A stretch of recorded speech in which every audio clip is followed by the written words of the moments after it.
I thought I just briefly tell you about the history of Supreme Court. All of these are information which is available everywhere. I'll just run through this. I'm not going to go spend too much of time on this. Supreme Court was inaugurated on 28th January 1950, 2 days after India became a republic.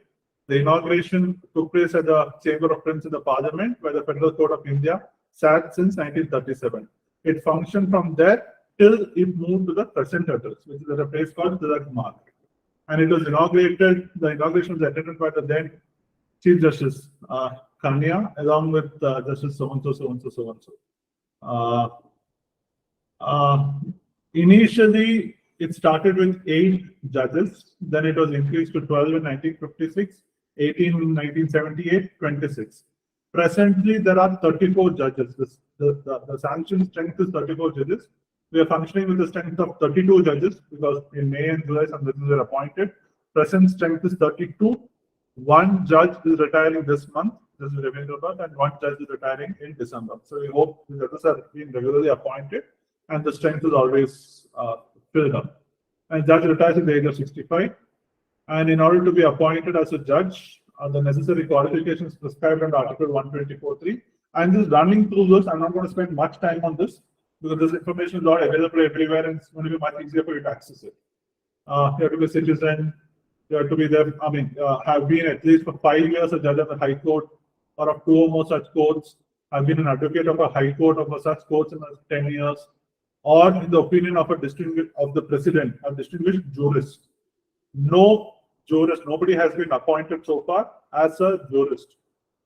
And the judge's appointment is now done through the collegium system, which was confirmed by the second, third judge's case. Collegium is the 5 senior-most judges of the Supreme Court. They form the collegium who makes recommendations to the government for the appointment of judges. You may remember recently, a few years ago, the government wanted to introduce MJAC. This came to be challenged before the court. It was struck down. So therefore, collegium is the way of appointment of judges, which is there at present. A judge can be removed only from this office, except by an order of the court, by the president, after an address in each house of the parliament, supported by the majority of the total membership of the house and the majority of not less than 2/3 members present and voting, and presented to the president in the same session for such removal on the ground of proved misbehavior or incapacity. So far, this is called an impeachment proceedings. So far, no Supreme Court judge or High Court judge has ever been impeached.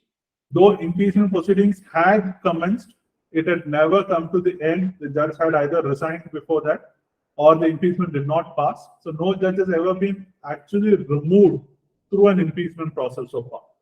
And a person who has been judge of a Supreme Court is debarred from practicing in any court thereafter in India.